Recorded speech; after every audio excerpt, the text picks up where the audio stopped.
Our next speaker, Mr. Jens Holm, a member of the Swedish Parliament and an active environmentalist, will address us on policy change at national and EU level and awareness campaigns on reduced meat consumption. Thank you very much. My name is Jens Holm. I'm a Swedish Member of Parliament, representing the Left Party in the Swedish Parliament. I used to be a member of the European Parliament. You've seen this curve before by Al Gore and others, and this curve shows the emissions of carbon dioxide. It's pretty scaring when you look at this curve, what happens after the industrialized revolution. This is also the curve for other greenhouse gases, such as methane and others. This curve is almost as bad. This is the increase in meat production in the world, and Dr. Esther van der Voet, she spoke very eloquently and with a lot of details about this before, so I won't stay here too long. I think also it's important to have this background that who is the biggest responsible for all these emissions, for the problem with the climate change. Well, if we look historically, we can see that it's the industrialized countries, it's the rich countries that are responsible for almost 80% of the emissions of the greenhouse gases in the world. If we compare a rich country, probably the richest country in the world, USA, with one of the poorest, Bangladesh, we can see that every citizen in the US emits about 100 times more than a citizen of Bangladesh. So the change must start here in the Western, in the developed, in the rich world, because we have caused this problem. A way forward, this is what I would like to share with you. When I was a member of the European Parliament, I tried to get the European Union to adopt a reduction target for meat consumption. As well as we have reduction targets for emissions of CO2, I think it's important to also set up a goal.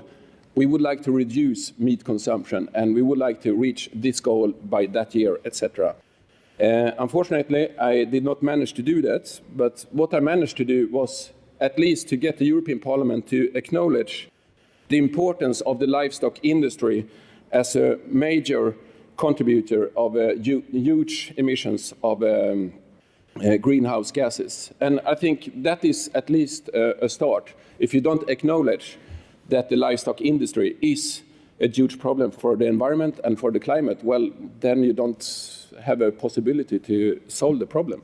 My second big issue in the European Parliament was to try to abolish the EU meat subsidies. And Mr. Jokkola spoke about this before, and he mentioned that the European Union subsidizes the meat industry with direct subsidies. This is not the indirect subsidies which go through fodder, etc., with about 3 billion euros a year. This is a huge amount of money, and imagine what we could do with this big amount of money if we put it where it could cause some positive effect for the world, production of vegetarian food, etc. This is still a huge problem which needs to be resolved, and I urge all politicians on the national and on the EU level continue to put pressure on these subsidies because they are extremely counterproductive. In the Swedish Parliament, my party, the Left Party, released a bill just a couple of weeks ago, which is called Reduction of Meat Consumption Bill. And that consists of a few important factors. The first is that we set up a reduction target of meat consumption. We would like to reduce the Swedish consumption of meat with at least 25% by 2020. This is a very, very modest reduction, I have to acknowledge, but there is a lot of negotiations behind this target, but it is at least a reduction target. And you should bear in mind that in Sweden and in the whole world, meat consumption is increasing. So for the first time ever, we could have a curve where it's decreasing.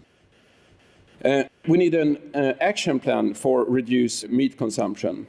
That action plan needs, of course, to include the phase out of the subsidies to the meat industry. It could also include tax meat. Personally, I think this is probably the most effective tool if we put a price on what pollutes.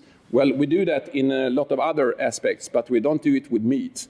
In Sweden, we have huge taxes on cigarettes and alcohol, for instance. That is because we want people to consume less of alcohol and tobacco, and I think that's excellent.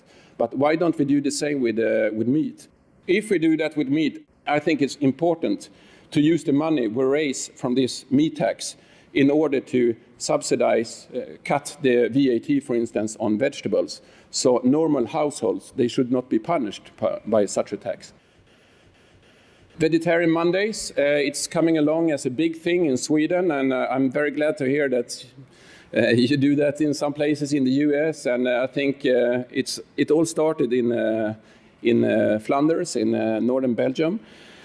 We want the Swedish government to support the local authorities to adopt one vegetarian day a week. That would mean that in all schools, in all public facilities, vegetarian food should be the first option. In case you really insist, well, you should be able to have your beef, but vegetarian food should be the default option. Green public procurement, and I know this is also part of the Labour parliamentary bill. In all modern societies, the state and the local authorities and the regional authorities use a lot of money to purchase, for instance, food. In the case of Sweden, I think we use about 50 billion euros a year to purchase services, and half of it is food. If we could set up a target there that 20-25% at least should be vegetarian food, that would be a very strong instrument to use. And I think it's very important to, well, start somewhere, and that would be to eat less or eat no meat whatsoever. Sometimes people ask me, why do you as a politician tell me as an individual what I should eat? Well, actually, I think the most important thing that we politicians can do is not to moralize about the lifestyle of individuals. I think the most important thing that we can do is to design a rational system on a national level. And when I came to my hotel room yesterday, I saw this publication, and I can see it has the boat Titanic on the cover. You remember Titanic, this unsinkable boat that sunk 1912, I think it was, in April. By midnight, Titanic ran very quickly across the Atlantic Sea, ran into a huge iceberg. 1,500 people died. Only 700 were rescued. And I asked myself, was Titanic, was this ship led by rational thinking? No, I don't think so, because they knew there were a lot of iceberg out there in the Atlantic Sea. They knew they were driving far too fast in spite of the warnings of iceberg. And what they did was that they were locking the bottom floors where the poor people were traveling. So actually, the people at the bottom of Titanic, they were unable to leave the boat and try to get rescued. And I think this could be an illustration of climate change. I think we are about at midnight right now, and we can choose whether we just run, all of us here, at different directions, and we try to solve this problem on our own. Or if we want the politics that is guided by rational thinking and guided by collective action for a common goal. And that common goal should be to solve the climate crisis. And then I think, well, to reduce meat consumption, that's one of the really cornerstones of such a strategy. Thank you very much.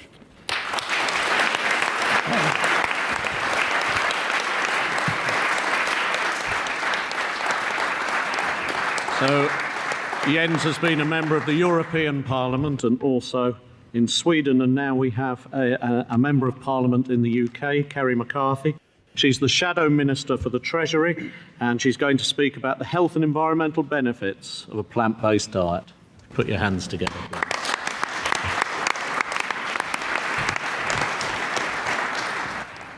I've been vegetarian since 1981 and vegan since 1992. And I was first elected to Parliament in 2005.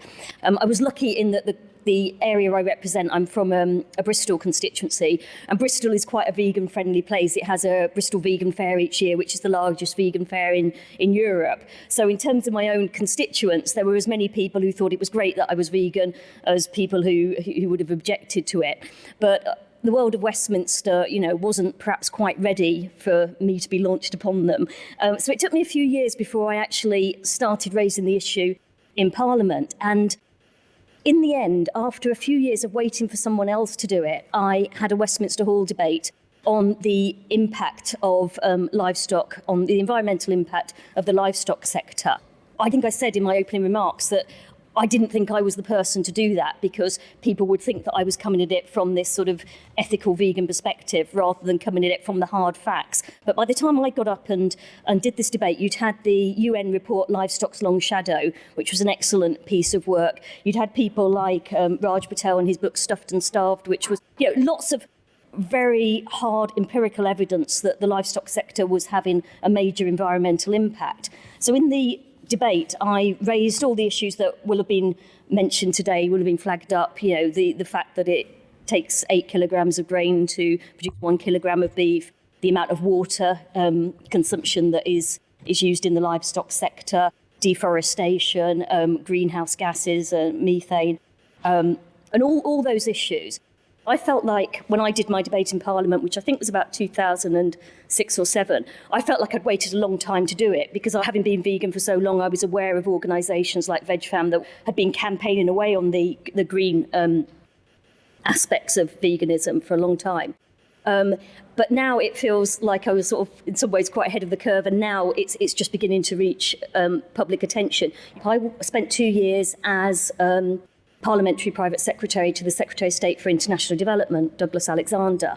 And I do think that whole agenda, Jens has been talking about how we can campaign on this in Europe. It seems like there's a constant review of the Common Agricultural Policy, but it really is up on the table over the next year or so. So we've got an ideal opportunity then, but we shouldn't neglect what's happening in the developing world. And I've actually found it quite disturbing when I've gone to countries like, say, Bangladesh. I remember going to a little village and there are these free-range chickens running around.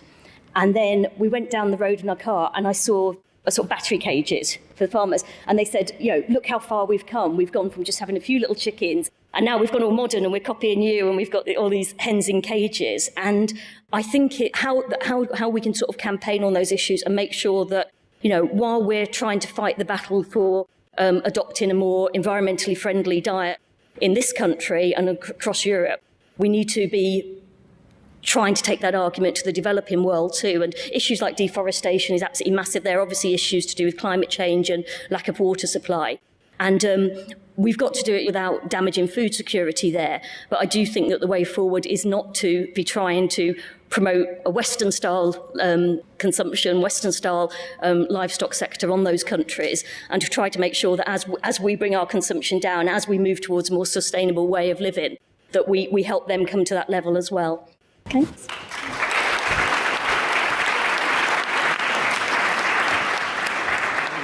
Thank you.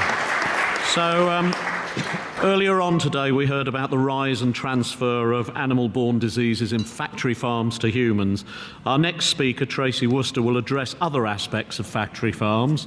Tracy Worcester is the Marchioness of Worcester, a filmmaker and an active environmental campaigner. She works very closely with the Soil Association and is patron of the International Society for Ecology and Culture. Thank you. Hi. Now, my film Pig Business is about the corporate takeover of agriculture. And I use the pig industry as a microcosm. And that's because people care deeply about animals and they don't want to see the cruelty. So it's my way into their hearts and minds so that I can show viewers how, in the name of so-called free trade, our politicians are giving direct and indirect subsidies to facilitate transnational companies to comb the globe for good investment climates. Now, by good investment climates, for agribusiness, I mean cheap currencies, low wages, compliant governments with favourable tax incentives, lax environment and animal welfare standards, and poor standards at work. For the world's largest pig company, setting up in Poland, was the best investment climate, from which to dominate the EU markets. So, the pig industry copied the chicken industry and crammed pigs into tiny sheds. Now, in most European countries, the mother pig is in a cage her entire life, and she can't even turn around. The fattening pigs are raised on concrete slats so that the feces can drop through for convenience. Now, to prevent their frustration from boredom, they bite each other's tails. So to prevent this, the factory farm operators cut off their tails, but it's done automatically. Now, this practice is illegal in the EU, but it's ignored by 80% of the farmers who are forced to break the law to keep up with the big giants in this cutthroat economy. Now, the biodegrading feces in these large sheds, in vast lagoons and spread on fields, emits a toxic cocktail that affects the health of the workers and those living downstream. Scientific reports say that these gases cause serious respiratory and neurological illnesses. In March this year, a Missouri court awarded $825,000 each to people sickened by a nearby pig factory farm. The untreated waste finds itself into the water table and pollutes the drinking water.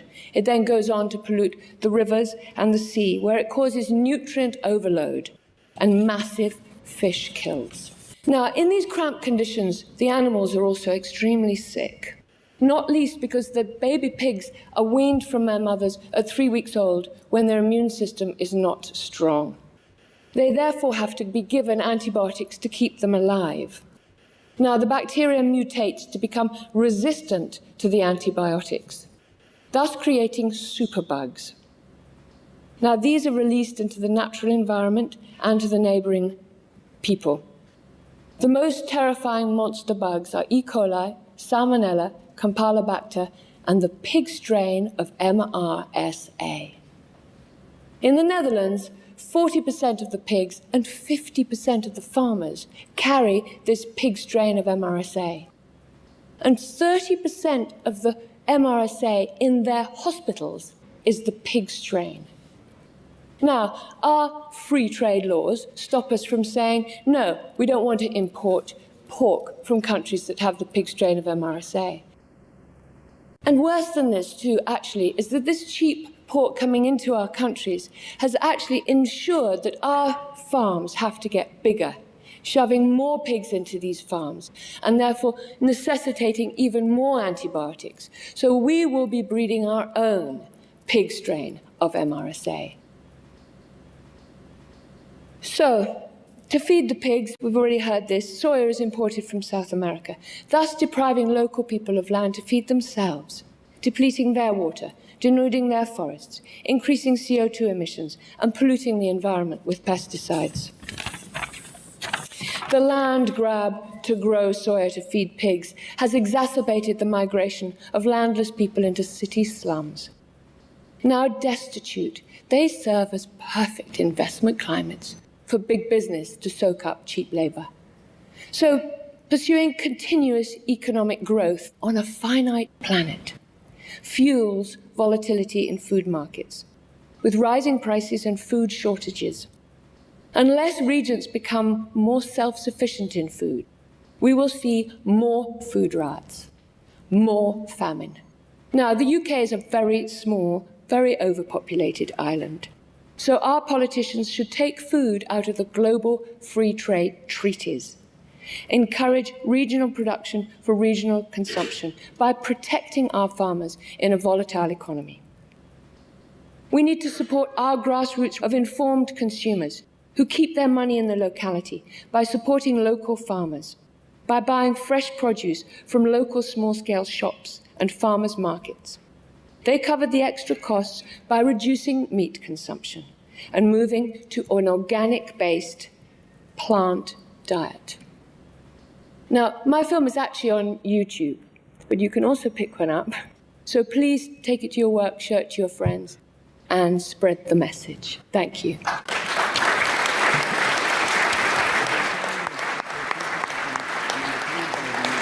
Thank you. Our final speaker in this session is Dr. Joel Fuhrman. For those of us who were here earlier, he gave a lovely and informative keynote speech. For those who won't, he's on the board of directors of the American College of Lifestyle Medicine and director of research for the Nutritional Research Project based at the National Health Association in the US. Thank you.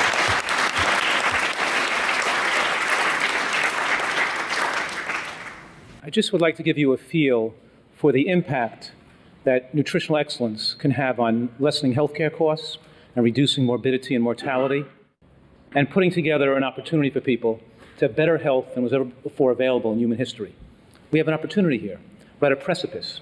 We can go down the road we're heading, and the road we're heading is increased obesity, increased diabetes, increased risk of cancer, increased risk of autoimmune conditions. And it's predicted that the diabetic epidemic is going to double in the next 25 years, and breast cancer is going to affect more women at younger and younger ages if the present dietary practices continue. So that's kind of scary. The word healthy life expectancy means the quality of your life, not just how long you're going to live, but whether you have a life whether you're fit, youthful, and can enjoy your life to the fullest. And healthcare spending has been shown not to enable people to have a better healthy life expectancy. In other words, we don't get a better life expectancy because we have better access to medical care. In fact, in proportion to the money spent on medical care, the healthy life expectancy goes down. In other words, if we look at various countries around the world and see how much money they expend per person per capita on health care, we find that the more money spent on drugs, on medical care and doctors, the worse the healthy life expectancy score. Means the poor quality of life people have in their later years. In America, they spend double the amount of money on health care. And of course, they have the worst healthy life expectancy score of any of the 27 modern industrialized countries.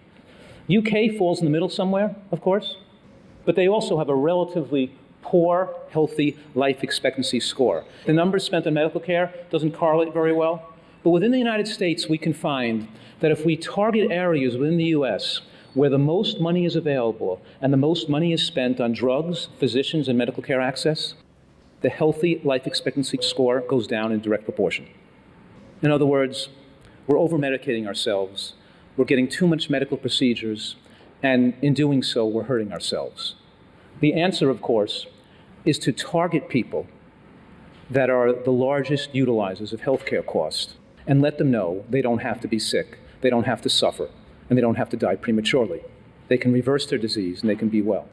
We're finding out that about 90% of the healthcare dollar is spent on 10% of the sickest people who have chronic degenerative illnesses, these diseases of nutritional extravagance and nutritional ignorance. So of course, people with 3 risk characteristics, high cholesterol, overweight, and high blood pressure, by the way, those account for more than a half of all elderly people have those characteristics over the age of 65. And in those people, healthcare costs are more than 3 times the average cost per person. So, of course, healthcare costs are increasing, and the amount of people that are becoming overweight and becoming diabetic are increasing as well. Expenditures on prescription drugs alone grew 40% from 2005 to 2010, 40% just within a 5-year period. And about 50% of the population in the UK are overweight. In America, by my standards, it's about 90% of the population is presently overweight. You can account for the people who are not overweight by the amount of people who smoke cigarettes, who have autoimmune conditions, digestive disorders, or alcoholics, or depressed, or have occult cancers. If we plot the amount of calories from unrefined plant foods consumed in any population, we can find that the diseases of nutritional ignorance, heart attacks, strokes, diabetes, and cancers go down in direct proportion that the amount of vegetation and vegetable consumption goes up, a direct inverse correlation. And I did those statistics on almost every country in the world and showed a direct correlation. However, you can't make those statistical arguments today because now we've exported the fast food industry, the processed food industry, the junk food industry, and the meat and dairy industry all over the world today. And there's literally almost no areas in the world today that are anywhere near eating a diet where 90% of food comes from natural plant foods. So, in any case, right now, we can take nutritional science and these advances and apply it to people. And as a physician, myself and my physician colleagues We work very hard to take care of sick people. And over the last 25 years, finding people that have these diseases, including allergies and asthma and headaches and digestive disorders and autoimmune diseases like lupus and rheumatoid arthritis and psoriatic arthritis. And we find that when we use nutritional excellence, when we use the micronutrient and phytochemical revolution, the recent advances in nutritional science, to give people superior nutrition or optimal nutrition, they can make dramatic recoveries and reversals of diseases that are more powerful than drugs. So compelling data from nutritional studies, population studies, interventional studies, and epidemiologic studies show that heart disease and diabetes and even cancer is not the inevitable consequence of aging. They're not predominantly genetics. Nutritional and environmental factors overwhelm genetics, and we have the power now to target people and to teach them the way they can have great health, never before achievable. So a nutritarian food pyramid, my nutritarian food pyramid, targets the food with the most powerful therapeutic effects to reverse disease and puts it at the base of the pyramid, and that means vegetables. The phytochemical revolution means that vegetables, beans, onions, mushrooms, berries, nuts and seeds, and whole grains, when supply 90% of the caloric intake, can wipe out most chronic diseases affecting our whole world today. So the nutritarian pyramid, and the word nutritarian, focuses on the food with the highest micronutrient density.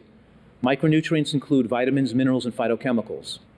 And animal products and processed foods do not contain antioxidant nutrients like vitamin C, like vitamin E, like folate, like bioflavonoids, the carotenoids, lutein, lycopene, cryptoxanthine, right? Folate.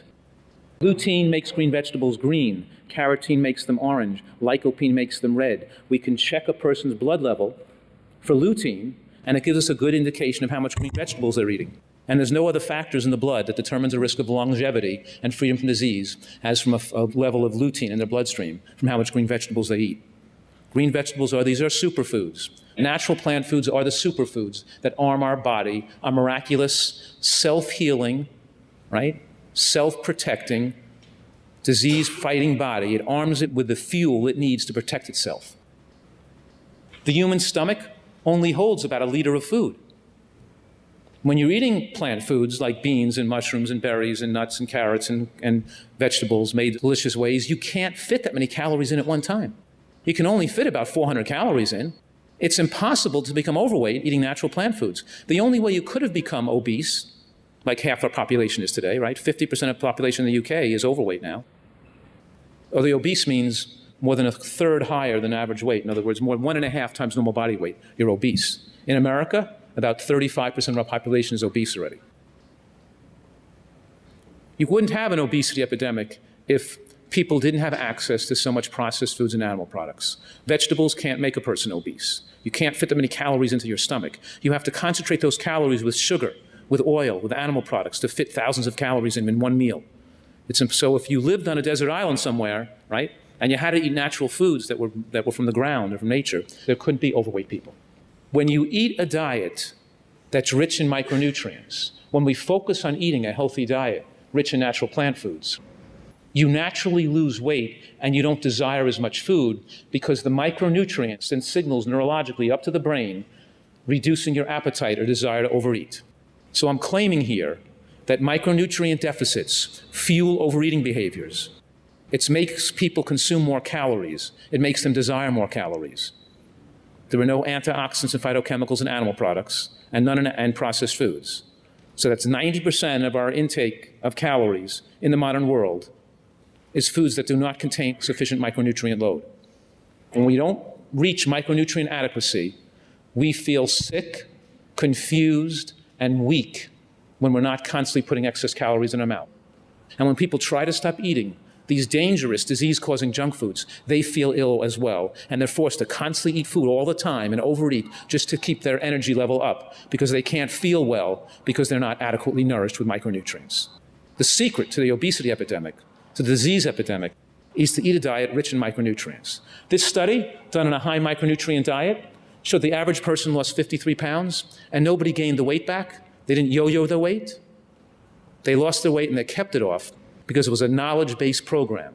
They did it for their health, not just for their weight. Now with that, We've studied diabetics. And all the diabetic patients put on the high-nutrient diet were able to come off diabetic medications within 6 months. They became non-diabetic.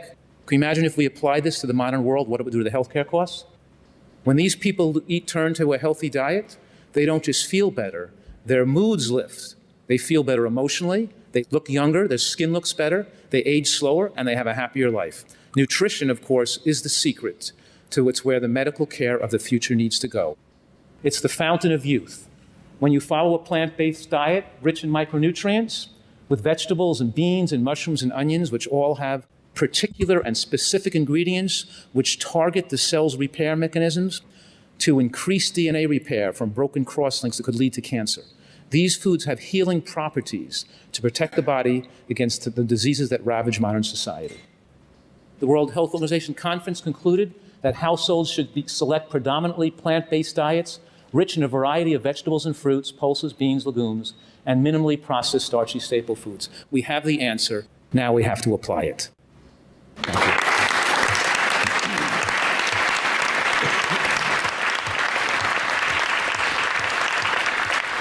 Right. We have a small period of time for questions, and it's a great panel that we've got here. So if you'd like to ask a question, perhaps you could raise your hand. Question to Lisa, really. You alluded to influencing your colleagues in the media. Given their very short attention span, do you have any sort of real thoughts about how you can do that and how you can sustain the discussion of these sorts of things within the media? Yes, the media in the States and here to some extent is consumer driven. So they say we need to have endless coverage of a star because that's what people want, right? That's what we're told. And when I go to news directors and say, why are we not talking about climate change? I'm told that is not what the consumer wants. And so the reason why I wrote my book, Think, is to change the consumer preferences. That each of us, when we buy a tabloid magazine instead of a real newspaper, we're contributing to the problem. Each time we turn on a stupid reality show instead of a serious news program, we are contributing to the problem. So it's not enough for us to simply say, well, it's the media's fault, when the media is essentially giving the consumers what we want. And we have to focus on what's meaningful. We have to teach our children to focus on what's meaningful and patronize the outlets that give us the stories. They are out there. In the United States, it's the New York Times, National Public Radio, BBC America. Here, of course, you have some very good news outlets. Those are the ones you should be patronizing. I attended a peak oil group in Parliament the other day. One of the talks was from a biological professor, does some GM work, very interested in making maize better and things like that. But the issue is, can you really grow much more by intense horticulture, you might call it, rather than by farming, even if it's organic farming? As far as I'm concerned, if you see a film called The Power of Community, it's about Cuba and how they were deprived of petroleum and therefore petroleum-based fertilizer. And basically they're growing food in the hinterland of their cities, and their food is of very, very high quality, and a lot of people have jobs. And it's not very expensive, but what it's about is having labor back on the land. Because very often they have companion farming, so that you have plants that the insects don't like, so the insects don't go near the main lot of plants. You don't need pesticides. You don't need fertilizer because they use the manure from the oxen. And so it's a completely cyclical process. And that's what we need to look at. Thank you very much.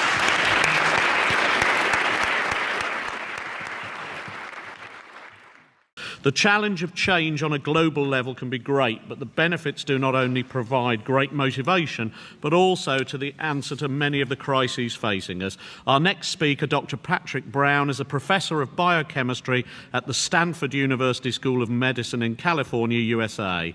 He's received numerous awards, including the American Cancer Society's Medal of Honor, and is elected member of the United States National Academy of Sciences and its Institute of Medicine. So please put your hands together for Patrick Brown. Thank you very much. Well, first of all, I want to thank the WPF and the organizers for inviting me to this meeting and putting it together. I've certainly learned a tremendous amount today. it's hard to really add much to what we've already heard. I'm going to try to slip in a couple of sort of factual points. One of the challenges that we have to wrestle with when we talk about making possible changes to diet or agriculture for environmental reasons is that we still need to feed the world population. And those animals that humans are raising for food, they make up about 20% of the biomass, the animal biomass on the surface of the planet. And feeding them requires more than 30% of the land area of the planet. Now, one of the corollaries of devoting 30% of the surface of the planet to raising animals is that historically, land that was covered with forest or scrubland or savanna or prairies had to be cleared so that it could be used for grazing or crop cultivation to produce feed crops to feed the animals. And this is a map showing the areas that have been converted, again, from their original vegetation to farmlands for cultivating crops. The red and yellow represents areas where feed crops are the primary crops being raised. And you can see that in most of the developed world in the northern hemisphere, the crop cultivation isn't crops to feed humans, it's to feed that huge population of animals that we bring along with us. In order to produce that land for farming and grazing, clearing of the land released a massive amount of carbon into the atmosphere that was originally in the plant biomass and in the soils. 150 billion metric tons historically. Each year, as of this year, we produce about 9 billion metric tons of carbon released into the atmosphere by burning fossil fuels. So basically, if you do the math, simple math, the historical land use change amounts to the greenhouse gas equivalent of 17 years worth of fossil fuel emissions. The portion of that land that was cleared for animal farming represents 12 to 13 years worth of fossil fuel emissions.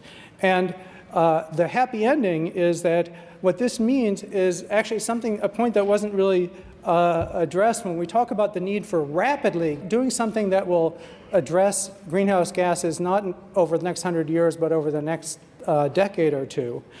This provides a means for very rapid actual reduction of carbon dioxide in the atmosphere. And the opportunity is sort of illustrated by this graph that you've probably seen 100 times. And every time you look at it, the striking thing is it's just shooting up. This represents atmospheric carbon dioxide concentrations over a period of 30 or so years. That's what draws your eye.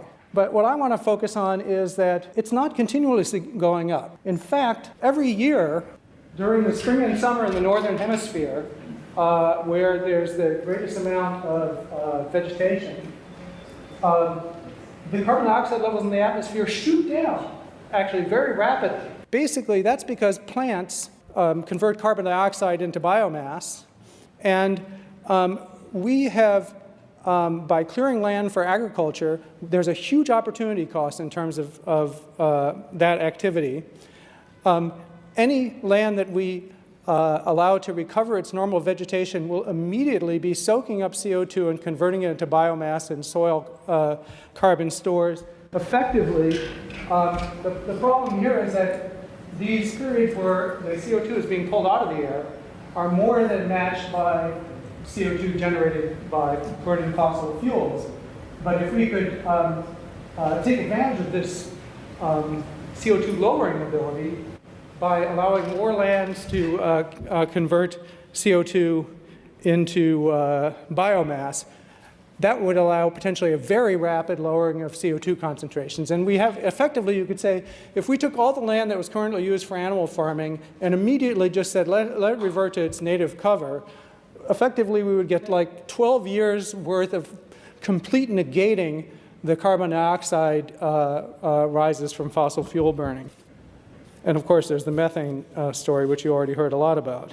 Now, when I talk about this subject with my colleagues, first question I always get is, well, even if you could imagine that happening, then you'd have the problem of producing enough protein to feed the world, and that would probably require more land to be cleared for farming. Well, that's actually nonsense. It turns out that the current world production of just 4 crops, soybeans, corn, wheat, and rice, that require less than 4% of the Earth's surface area to produce, contain more protein and calories than all human beings eat today every year, and way more protein and calories than they need to eat, but that's another story.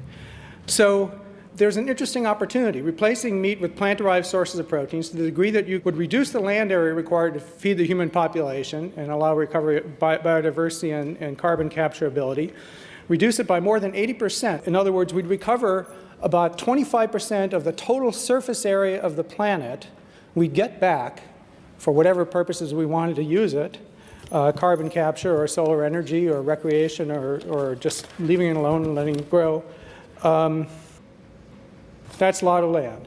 Okay, so you don't need any meat or dairy products to completely satisfy the nutritional needs of the entire human population with current production.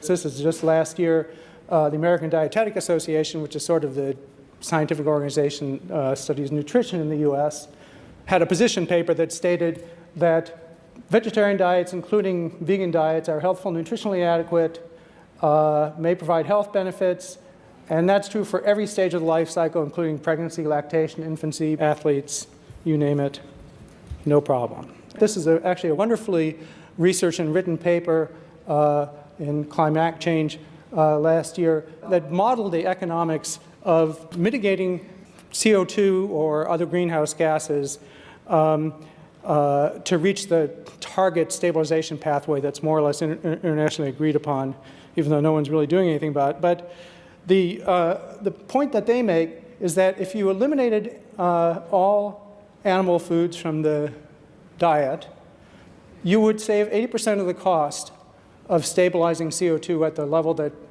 most governments, I think including the UK, have accepted as a reasonable target. And that amounts to tens of billions of dollars saved for the global economy.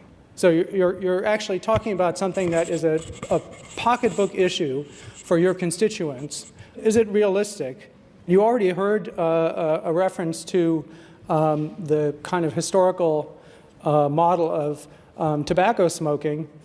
Basically, what happened about 50 years ago was slowly society, including the political powers that be, accepted that smoking actually had a net deleterious effect on the welfare of their societies and decided to take a variety of strategic actions to reduce smoking, the most effective of which I think pretty much everyone agrees are increasing the cost of it by raising taxes and making it harder to do by restricting places where you can smoke and so forth. But at any rate, the effect has been to take something that actually I think has a lot of parallels to meat eating. Namely, it's a completely unnecessary, but for many people very pleasurable habit that people are reluctant to give up. And another parallel is it's supported by a very powerful industry with very powerful lobbies, and probably in the British Parliament, certainly in the US Congress, that will do just about anything to try to prevent change. Nevertheless, it worked. Basically, I think that plant-based foods are more than an order of magnitude cheaper to produce nutritionally equivalent products than meat. It would be relatively easy to make it more economically advantageous for people to change their diets. And the last thing I want to mention is sort of another little economics thing, which is that one of the most price-sensitive purchases that consumers make is purchases of meat, meaning that I think raising the price would have a real incentive effect for people's diets and for industries to develop, to provide alternative foods that people could afford.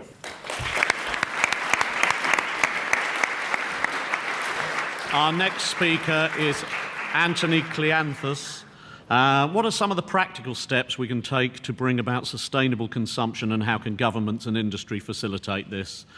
Anthony Cleanthus is a Senior Policy Advisor on Sustainable Business and Economics at the WWF. He is founder of the sustainability consultancy Here Tomorrow and a registered advisor to the UK Government's Foreign and Commonwealth Office. Please put your hands together.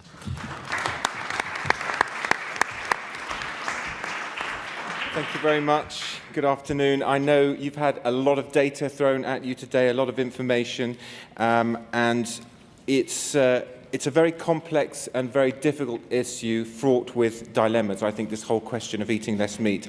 And as a meat lover myself, I do recognise that it's a very hard thing to countenance, this idea that we all need to change our diets, but we do. It's very important that we eat less meat. And I'm going to begin with just a couple of charts going right back up to the top and explaining why we need to take a systemic view on this, not just to look at the way that we produce what we consume, but to ask ourselves, are we consuming the right things, and are we handling the things that we consume in the right kind of way, and what do we need to do to change? So I'll move on to talk a little bit about what the impacts of food consumption are, if you haven't heard enough of that already. And finally, to talk about some of the responses and priorities that I believe we as a society should be placing, and what we can expect from our politicians. I think the problem here is that our consumption of food, of fossil fuels, of many of the things that we consider essential for daily life is actually eating up our own planet. If this room were full of bankers, I'd be talking about principles and loans, and everybody has savings. What we are doing is we are spending our savings. We are not living off the interest that those savings accrue. And if you look at this chart here, WWF produces every year something called the Living Planet Report, and there are two really key charts in there. The first one shows our global ecological footprint. So this is a measure, if you divided up everything that we consume and allocated a parcel of land to it, how much land or other resources like atmosphere would be required. And that little dotted line that you see running along the middle there, that represents 1 Earth. So in 1961, we were consuming about 60% of all of the resources that the Earth can renew within a single year. Now, come the middle of September, we've already used up all of the resources that the planet can provide to us in 1 year. So we're 50% above sustainability at a planetary level. And of course, closely linked to that, we are in the midst of one of the great mass extinctions this planet has ever known. We have lost 30% of the biodiversity on this planet in just 40 years. And in the tropics, we're talking about 60% declines in biodiversity. That is completely uncountenanceable, if that's a word. I mean, that just cannot continue. If it does, we won't have anything to eat, and we won't have anything to fuel our economy. Food is one of the three greatest impacts on our environment. This chart shows the share of food and other areas of consumption in terms of our global ecological footprints. And housing's a big one, slightly bigger than food, according to this chart. Transport is smaller. Food is the second, some say the most demanding product, ecologically speaking, that we produce. 23% of our global ecological footprint, and by the way, about the same amount of our greenhouse gas footprint. In fact, if you look at the UK's emissions related to what we consume, not just what we produce locally, but what we import from abroad, and you take into account the land use change, clearing of forests, for example, to support the meat and other products that we eat, that figure goes up from 20% of carbon emissions to 30% of carbon emissions. And within the food chain, all the way from primary production all the way through to consumption, agriculture accounts for 40% of those impacts, which doesn't mean that we should just focus on production, by the way, because what we consume multiplies each one of those impacts. And as we've heard today, meat and dairy really are the primary concern here. They account for 60 to 80% of direct agricultural impacts, around 3/4 of all the land use change in the world. We've heard about 1 kilogram of beef taking up so much water and so much more carbon dioxide than plant-based materials. It takes up a lot more land as well because you have to spread the cows out and the other animals out. And 80% of the world's soya is consumed by animals. Now, what does this mean, practically speaking, on the ground? It means that biodiverse habitats like this, the Cerrado do Brasil, which contains 5% of the world's biodiversity, is being turned quite rapidly into landscapes that look like this. This is intensive soya production, and it is there essentially to feed our insatiable appetite for meat and for dairy products, because this grain is fed to cows, and it is fed to pigs, and it is fed to chickens. So we are responsible for taking up about 400 square meters of this land ourselves every year. This is the Cerrado as it was a few decades ago only. And this is what it looks like today. And we're still talking about 5% of the world's biodiversity. So imagine the destruction that we have wrought up until now. We have to stop that destruction.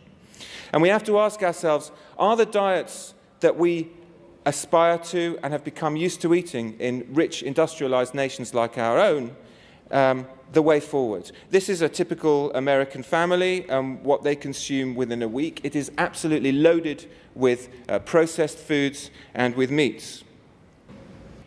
Now, I don't personally subscribe to the view that the reason poor people start eating more meat when they get rich is because they want to be like Americans or like British. I just think, it's a luxury part of every culture. When you get rich, it's a status symbol, it's something you consider very special. You eat more of it, of course you do.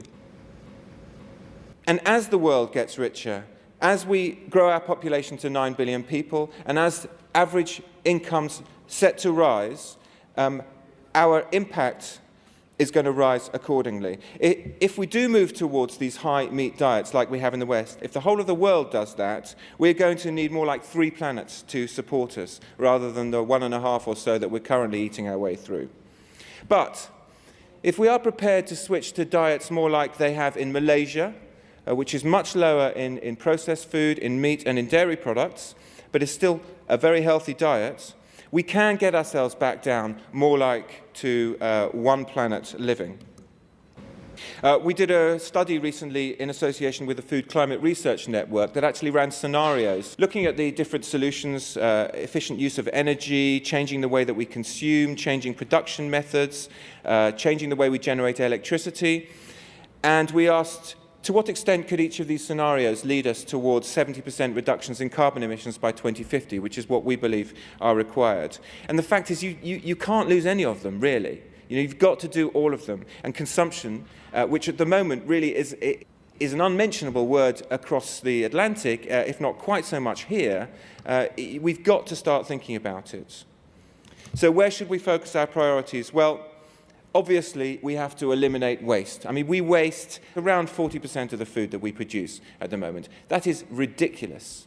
And by the way, the spoilage of food is one of the reasons why famines occur. I also have been to Ethiopia, and I've seen what happens straight after the harvest. There is an abundance of food. The problem is that a few months down the line, without refrigeration, without decent transport to take that food to market, it's gone, and people begin to starve. We need to eliminate waste completely because we need to mimic nature, and there is no waste in nature. Secondly, we have got to reduce our meat and dairy consumption. And in particular, we need to avoid processed meats, which are much worse for the environment and much worse for health. And we need to eat locally in season fruits and vegetables, far greater proportion of those in our diets. Reducing meat and dairy consumption, particularly intensively produced, imported and processed meats. Consumers need to have the right products available to them on the supermarket shelves. They need to be responsibly produced. They need to be clearly labelled. They need to be appropriately priced. And by appropriately priced, I mean the true cost of producing these foods should be reflected in the end price. They need guidance on how to choose it, buy it, store it, cooking it. Up to half of the carbon emissions go in cooking the food. And we need some political leadership. We have to vote in politicians who are prepared to face up to these very obvious and very urgent and very important challenges. So, for example, we need to change dietary advice to the public so that it's not just saying how much protein we need, how much fat we need, but where we should derive this stuff from and what the effects are going to be on the environment. We need to shift the way that we pay our taxes and charge our taxes, away from things like hard work, for example, income tax. Why not shift that onto taxing highly polluting, highly damaging environmental activities? There doesn't need to be a change in the overall tax system. We just need to send the right signals in the right directions. We need to stop subsidizing intensive agriculture. It's crazy that a packet of popcorn costs less than an ear of natural corn. Why is that? It's because oil is free. And if producing food is about turning oil into food, which is what it's become, it makes no sense just to allow people to extract oil from the ground and pollute the atmosphere without charging them for it. So we need to shift our subsidies, we need to shift taxes, we need to purchase responsibly. And finally, we need to work with the retailers and the processors all together. We have a process at WWF called Tasting the Future, where we've actually invited people from governments. All but one of the big supermarkets are there, big food producers, academics, people from civil society, and we are working together to look at the systemic barriers. What's actually stopping us doing this? And why can't we even talk about it? And now we're talking about it, we're working on solutions, and I very much hope to be standing here in a year or two's time and showing you some of the results of that work. And if it does work, hopefully we can turn this back into this on an ongoing basis. Thank you very much.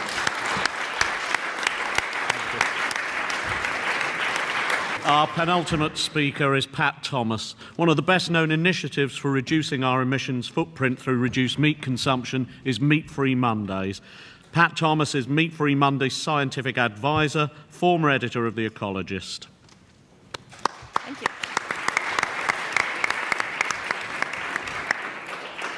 I agree with Anthony. There's been an awful lot of information today. Lots to take in, lots of predictions, lots of scenarios and graphs and charts and facts to digest. But to my mind, the one thing that's missing is the public, the end user, the consumer. People like you and me who, when we're finished setting the world to rights today, could be dragging our groceries home on the bus or the tube or looking forward to doing the big Saturday shop and wondering what to cook that will inspire peace to break out at the dinner table.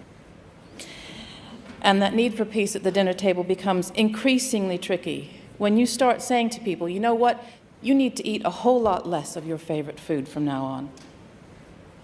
It's a big ask, but if you don't ask, you don't get. And so we are asking at Meat-Free Monday. And I need to acknowledge here that Meat-Free Monday is just one of a number of meat reduction campaigns all over the world, from America to Australia, from Brazil to Belgium. In the UK, the idea coalesced after our founder, Paul McCartney, read Livestock's Long Shadow. But even while recognizing that livestock's long shadow falls, in some cases, spectacularly short of making the sort of sensible recommendations that will alter its figures substantially and produce a sustainable global food system, it was a revelation. Paul's interest and commitment in this area is well established. He is famously a vegetarian. He is an organic farmer. He is a campaigner for animal rights. And yet what he was reading wasn't written by vegetarians or organic farmers or animal rights activists. It was written by scientists working for an international agency, people who had no real personal or ethical investment in whether or not any of us ate meat or not. He knew we had to do something, and he also knew it was not going to be an easy sell. As nations get richer, meat consumption, rather like oil consumption, is seen as a sign of progress and a sign of affluence. It's not unlike owning a big car. Eating a lot of meat sends a cultural message, the finer points of which we barely even question, that say, look how well I'm doing, look how well I can afford to feed my family. But in the last few years, a convergence of research in the fields of environment, climate change, and health has shown that being a meat guzzler is just as unsustainable as being a gas guzzler. And so 18 months ago, Meat-Free Monday was born in the UK. Our strategy is simple. We provide information, but we also provide inspiration. We do not browbeat. We do not harangue. We provide support through our various media outlets. We provide amazing recipes for people to try, some of them by very well-known chefs. And in this way, changing your diet becomes as much an act of joyous kitchen experimentation and creativity as it does an act of climate activism. And perhaps most importantly, you don't need to be a vegetarian or a vegan to belong. Meat-Free Monday is an inclusive campaign that encourages everyone to weigh the evidence for themselves and to do their bit. And it's working. Our supporter base is growing daily. Our Facebook site is a lively community for sharing thoughts, support, and recipes. We've even taken the campaign to a special session at the European Parliament to make a plea for meat reduction to be taken seriously as a policy goal. At its Bavarian headquarters, sports manufacturer Puma offers its 10,000 employees an opportunity to go meat-free on Mondays. Supermarket Ocado promotes our message to its customers via its website. The Hard Rock Cafe now has a special meat-free Monday menu. In the U.S., the cities of San Francisco, Washington, D.C., and Baltimore are joining Sao Paulo in Brazil, encouraging people to go meat-free 1 day a week. And many of these people are responding to the climate imperative, but of course there are health benefits too. According to modelling carried out by the British Heart Foundation for Friends of the Earth in the UK, eating meat no more than 2 or 3 times a week would prevent 31,000 premature deaths through heart disease, 9,000 from cancer, and 5,000 from stroke in this country. Even former President Bill Clinton has publicly cut meat from his diet in order to improve his health. People who are reducing their meat consumption are making an ethical decision. They're also making a rational decision to protect the future. They are not waiting for the government to act, but this doesn't mean that government is exempt from action. Indeed, government is at risk of falling dangerously behind public opinion in this area. Research for DEFRA in 2006 found most people unwilling to reduce their consumption of meat and dairy in order to cut their environmental footprint. But in a few short years, this attitude has changed substantially. Now nearly 40% of us in the UK are calling ourselves meat reducers or meat avoiders, and this in just a few short years. We are the ones with the simple common sense to say, if you find out that something you're doing is bad for you, stop doing it. Government must act, and government can act as a thought leader, for instance, making sense of the huge flood of data that is coming in every day, even if it doesn't like where it's leading. And it has a duty to act on that data in the same way that it has a duty to act on the data about climate change. And government must also lead by example. There is an early day motion, EDM 669, before the government at the moment, which asks for the Houses of Parliament to have 1 meat-free day a week. There is a great deal of work to do in this area. Ladies and gentlemen, I suggest we get started. Thank you. Thank you very much. We now have our last speaker, and we do appreciate it has been a long day with a lot of speakers, but they've all been good. There's an awful lot of food for thought in those speeches. So here is our final one. This is Wally Fry, who is the owner of Fry's Vegetarian Food Company and nominee for the 2010 Ernst & Young Entrepreneur of the World Award, which is no mean feat. So, Mr. Fry, over to you.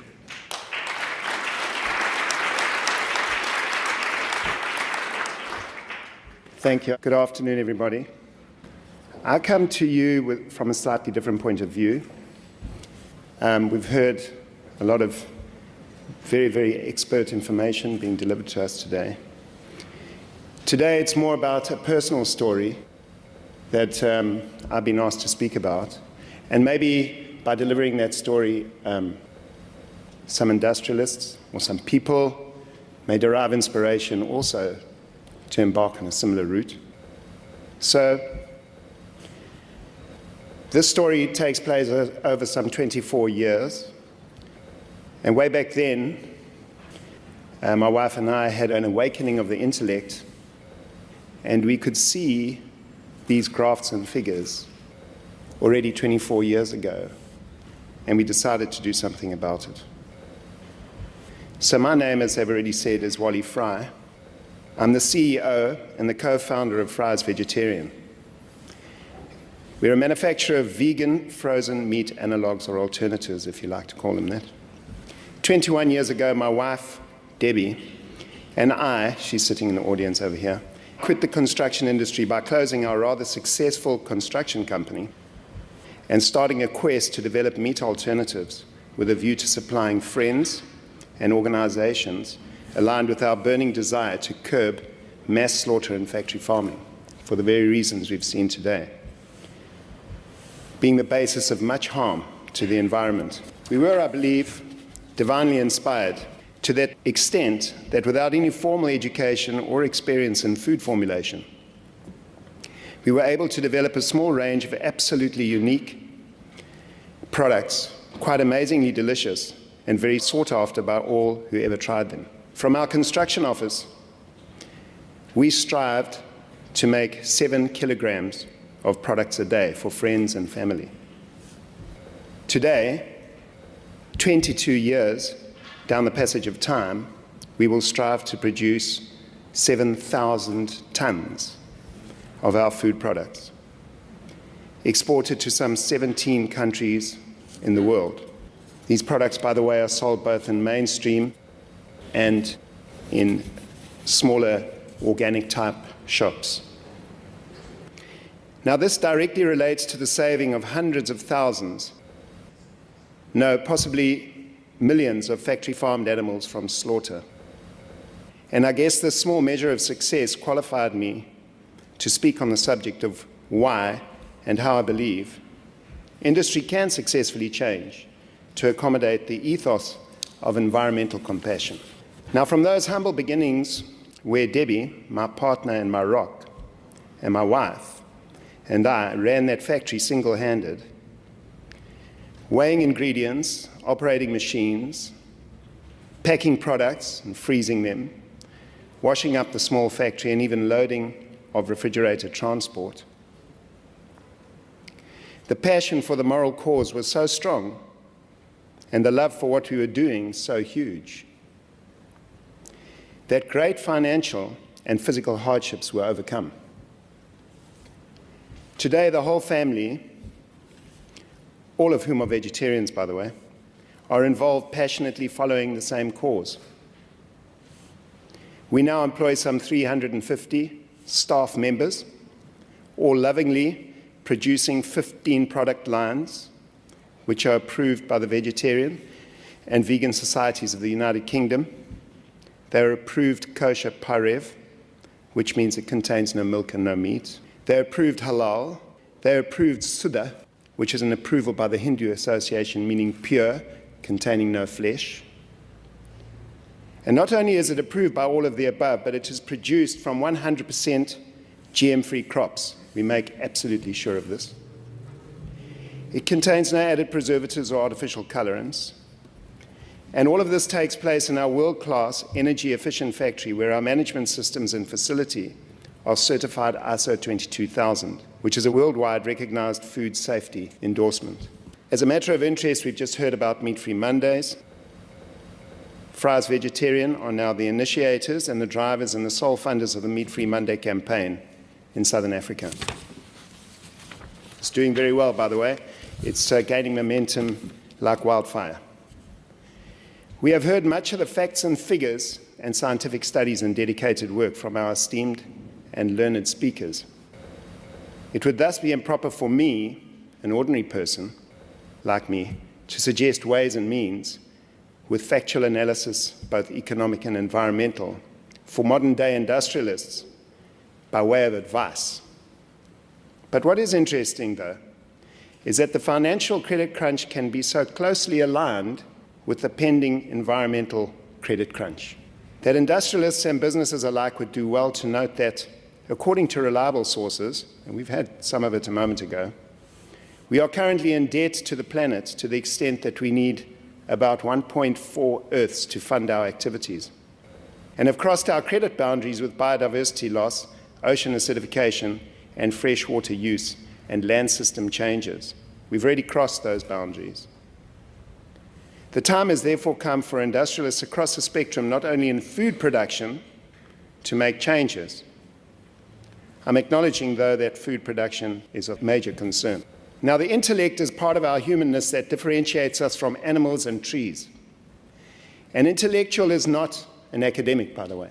The American Red Indians, for example, were powerfully intellectual, yet they were not academics. The intellect is part of consciousness, which, if we listen to it, tells us the difference between right action and not so right action. I'm referring to right and wrong in the universal sense of the creation of all living organisms, not in terms of laws laid down by politicians governing our social behavior. It is a human gift of reasoning, supposedly helping us from following blindly the trends and tendencies and actions of other humans, even when they are leading us down the road to ruin. Now, how does this relate to industry? Our minds desire profit, and in so doing, mind power dominates the intellect in exercising our right to free will. But if this discerning intellect is allowed space to speak to us industrialists, I say us because I am one, it will show us that pollution we are causing, that forest we are destroying, that river strangled by effluent, those gases that come from the cars we build, those cows, sheep, and pigs and chickens in their factory farm horrors, those polar bears drowning, those rhinoceroses shot dead to take the horns for what scientific benefit no one knows, that packaging we churn out that will not easily degrade, that globalization that requires us to fly all over the sky, polluting as we go, and so on and so on. Give your intellect the space to speak, and it will show you all of this and more. We humans have the intrinsic knowing that we are wrongly doing these things without our esteemed scientists always having to point it out to us. Now, if each industry in the world, every large-scale manufacturer, looked at their processes in the true light of day and listening to the intellect and not the mind spinning profit, money, and power stories, if each one started a pilot plant or project bearing the planet in mind, and there is no short-term gain here, I'm afraid, I'm convinced that through the power of a more aware consumer and the environmentally friendly plants and their goods would soon become the mainstream, and we would be dumping our old, nasty, environmentally destructive ways on the garbage heap of bad human endeavors. In India today, the first cars that run on compressed air are soon to roll off the production line. Mom and pop family farm produce is soaring in popularity in the world. Some brave fruit juice producers, in order to cut down on PET and UHT packaging, are piloting bulk dispensers in retail shops. Bottled water producers would do well to follow this trend, where so many alternatives to PET exist by bulk or home filtration. Manufacturers would do well to invest, as we are, in water recycling, thus minimizing use and never creating wastewater. Compostable packaging is now available. Food producers and manufacturers would do well to link into this new innovation. Investment by industry in solar and wind power. The removal of nasty chemicals used in the food industry to generate better profits. A new concept is like a seed planted in the warmth of your house. The seed cannot be taken straight out of that atmosphere until it is strong enough to be planted where it has to withstand the outer elements. So too with a new concept, it cannot just be pulled out like a conjurer pulls a rabbit out of a hat. It takes time to give it substance and form. It has to be tried out with the few before it can be given to the many. It takes great patience and love to do it. It takes dedication and devotion. And this process is what is taking place at this time with the new age. The new age is upon us. It is very new, and many new ideas and concepts are being born, and each one has to be tried out and understood, loved and cherished. When you are at the spearhead of the new age, you must be willing to go ahead fearlessly and try out the newest of the new. The challenges are out there and easy to start implementing when the intellect pervades the boardrooms of big business. There must and will be a realization of adapt starting now to the call of our planet, or watch as your huge colossi grind to a halt anyway. As Mother Nature calls in her dues. My call is to fellow manufacturers to feel and understand the need to know that we are all part of the same universal energy in every living thing. If we harm it, we harm ourselves. If we help it, we help ourselves. Industry can change, and it will. The only question is, do you want to be a part of that change? When the moral cause is realigned with help ever, hurt never, profits and well-being will once again flow, although maybe in a slightly different paradigm. That, by the way, is also a universal law. My plea, therefore, in closing is this. Let us awaken the intellect in industry, and by using it as our master instructor, start the environmental revolution, which will go down in history as a far greater thing than the Industrial Revolution ever was. I thank you all kindly for listening, and I humbly offer my gratitude to the World Preservation Foundation and Dodds for the extreme honor bestowed upon me by asking me to speak here today. I thank you. Ladies and gentlemen, if you could put your hands together for the panel and indeed for all the speakers that we've had during the day. In just summing up, I mean, this has been about a viable near-term solution to climate change, and having chaired a number of conferences on climate change, it's actually beautiful to realise that there are actions you can take today that will have immediate effect if we decide that is something that we want to do. And of course it's all about us as individuals. It's our choice and our chance to do something. It's then how we communicate and how we pass that message on. I'd like to thank the World Preservation Foundation and Dodds for the day. I think it's been absolutely marvellous. I mean, a number of wonderful speakers, a lot of information for us all to take in, and it was in bite-sized chunks. Again, on behalf of the organisers, a very big thank you to all of our speakers and to you for being such a understanding, knowledgeable and generous audience. Thank you.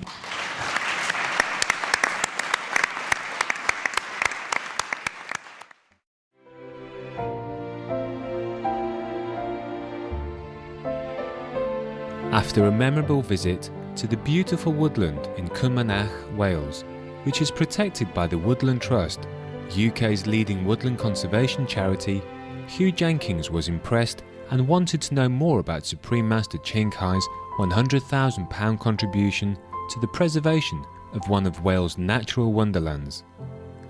Hugh Jenkins is the local community reporter for BBC Radio Wales. He's also a published author, public speaker and marketing manager for Natur Cymru, a wildlife and environmental magazine. Mr. Jenkins asked, "Of all the places in the world, why did you choose to help this remote woodland in a valley in Wales?"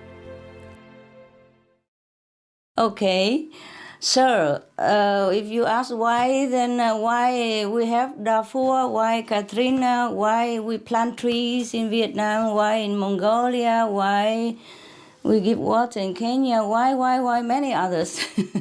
I can't list them all because we just do them and then we forgot them, you know, okay? And now, it seems a very beautiful piece of wow, for what I've seen, you know, in a picture, huh? Yes. Yeah. And it seems like they're very sincere to preserve it. And it seems like their goal is reachable, you know, like $1 million something. Yes. So I would really like to help them to do it. I wish I could give them the whole money to buy it, you know. I would do it myself, you see. Hugh Jenkins then asked, "So you do similar projects in other parts of the world?" Oh, many. We have many. It's just that we do what we can because, you know, our planet is in trouble everywhere. I wish I could do more than that. It's just I'm an individual person and I earn whatever, you know, I can earn. My honest money and labor, and whatever I know I can help, I help, yeah? It's no particular this or that. And sometimes I also have help other projects similar, but we don't always list it on TV. Yeah? And not everybody knows, not even my people knows about it. You know, we just do what we can, everywhere, according to the need and according to my means at that time. On the topic of global warming, Mr. Jenkins recounted how he had heard a man from Australia calling into the radio station to say, "This is just part of a natural cycle. The world has warmed and cooled many times over its life, and what's happening at the moment is just a natural process." According to Mr. Jenkins, the radio caller claims that the current weather patterns are completely natural and not a result of human activities. Thus, Mr. Jenkins posed the question to Supreme Master Ching Hai. What do you think of those views? No. Maybe he didn't do so much research lately, but there are so many esteemed scientists have proven otherwise, and they have evidence for it. We have collected many of those information on www.suprememastertv.com if you would like to refer to them. For example, one of the scientists say that according to the research, at this time of our planet, if it's natural, then it should be cooler at this time, at this era of our planet. But then it became hotter, so that's not natural at all. Against the trend, yes.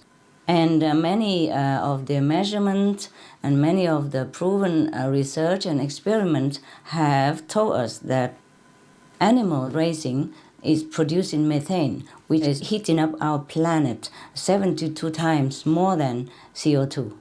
And besides, another scientist has also proven that CO2 also cancel out by aerosol, even though both of them are not good for us, but at least the thing that is heating up our planet is not CO2, because it's cancelled out already at the same time. It's not as heat-trapping as methane and other like nitrous oxide, for example. Yeah, we have to do a lot more research before we can conclude anything. And if you would like to know all of these research recently, we have it on the suprememastertv.com, or free of charge for anyone to download anytime. Thereafter, Mr. Jenkins inquired of Supreme Master Ching Hai, "So your donation to the Woodland Trust will go some way to help halt the global warming. Is that the intention?" Yes, sir. Yes, sir. Many other similar projects we did. So like help people to plant trees, yeah? In Mongolia, where a lot of desertification, and Vietnam also, because of erosion and global warming, yes. And other projects sometimes not listed or not pronounced, yes. Similar, yeah. Of course, wherever I can, I help to halt global warming, as much as I can, but I can only do what I can. If every one of us do similar, then we can help stop the climate change and save our world. Mr. Jenkins' final question to Supreme Master Ching Hai was, "In Wales, do you have any other project that you're involved in? Or is this the first, and to date, the only project in Wales?" I think it's the first one, but there's some other connected with Wales, which I can't reveal to you. Sometimes organization doesn't want to be revealed, yes?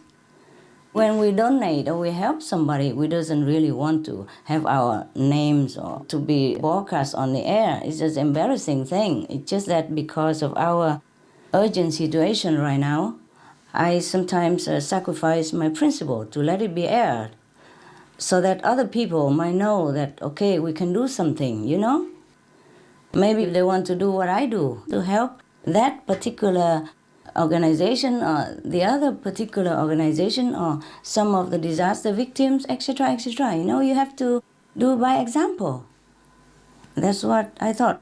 Normally, we should not even talk about what we do, you know, the good things, the so-called good things.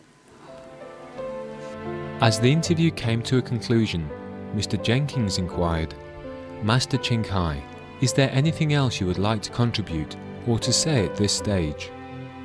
I would really like to plead with all the people to please awake, you know, to our dire situation of the planet and just do what we can in our individual capacity.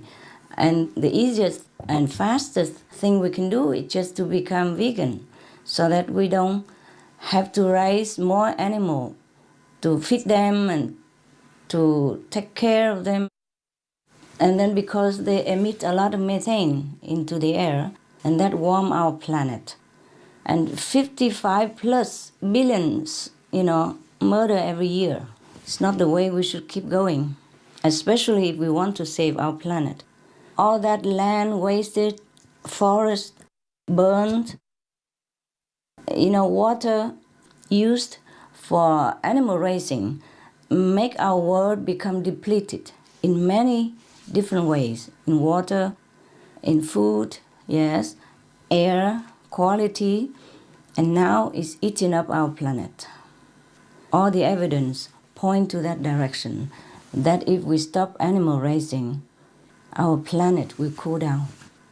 Because the time given here is very short, I cannot report to you everything. But please refer to the website of www.suprememastertv.com. We collect all the information, data, and evidence for anyone to refer to, so that you can inform yourself what to do for the planet. Very easy, just be vegan. Every one of us, yes. One simple solution.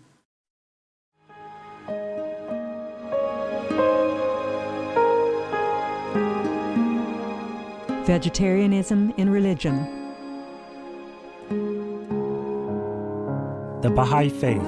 Regarding the eating of animal flesh and abstinence therefrom, know thou of a certainty that, in the beginning of creation, God determined the food of every living being, and to eat contrary to that determination is not approved. Selections from the Baha'i writings of some aspects of health and healing. Buddhism. All meats eaten by living beings are of their own relatives. Lankavatara Sutra. Also, after the birth of the baby, care must be exercised not to kill any animal in order to feed the mother with meaty delicacies, and not to assemble many relatives to drink liquor or to eat meat, because at the difficult time of birth, there are innumerable evil demons, monsters, and goblins who want to consume the smelly blood.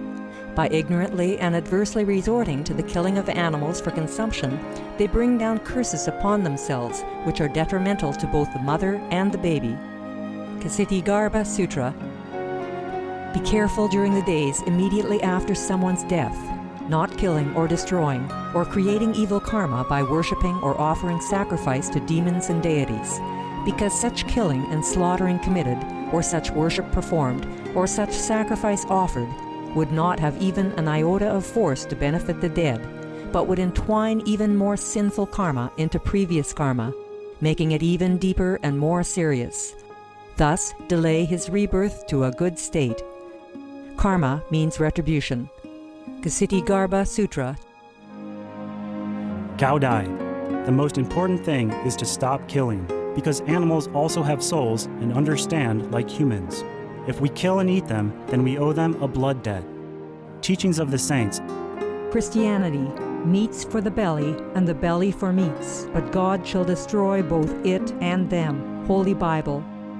And while the flesh was yet between their teeth, ere it was chewed, the wrath of the Lord was kindled against the people, and the Lord smote the people with a very great plague. Holy Bible. Confucianism. All men have a mind which cannot bear to see the sufferings of others. The superior man, having seen the animals alive, cannot bear to see them die. Having heard their dying cries, he cannot bear to eat their flesh. Mencius. Essenes. I am come to end the sacrifices and feasts of blood, and if ye cease not offering and eating of flesh and blood, the wrath of God shall not cease from you. Gospel of the Holy 12. Hinduism. Since you cannot bring killed animals back to life, you are responsible for killing them. Therefore, you are going to hell. There is no way for your deliverance. Adalila. He who desires to augment his own flesh by eating the flesh of other creatures lives in misery in whatever species he may take his birth. Mahabharata anew. Islam. Allah will not give mercy to anyone except those who give mercy to other creatures. Hadith. Do not allow your stomachs to become graveyards of animals. Hadith. Jainism. A true monk should not accept such food and drink as has been specially prepared for him involving the slaughter of living beings. Sutrakatanga. Judaism. And whatsoever man there be of the house of Israel, or of the strangers that sojourn among you, that eateth any manner of blood, I will even set my face against that soul that eateth blood, and will cut him off from among his people. Holy Bible. Blood meaning flesh. Sikhism. those mortals who consume marijuana, flesh, and wine, no matter what pilgrimages, fasts, and rituals they follow, they will all go to hell. Guru Granth Sahib. Taoism. Do not go into the mountain to catch birds and nets, nor to the water to poison fishes and minnows. Do not butcher the ox that plows your field. Tract of the Quiet Way. Tibetan Buddhism. The offering to the deities of meat obtained by killing animate beings is like offering a mother the flesh of her own child, and this is a grievous failure, the supreme path of discipleship. Zoroastrianism. Those plants I, Ahura Mazda, or God, rain down upon the earth to bring food to the faithful and fodder to the beneficent cow. Avesta. Everybody knows that vegetarian diet is good for health and to save the planet. They will be awakening their own great, compassionate, loving self-nature, and then their level of consciousness will rise up automatically, and they will understand more than they ever did, and they'll be closer to heaven than what they are right now.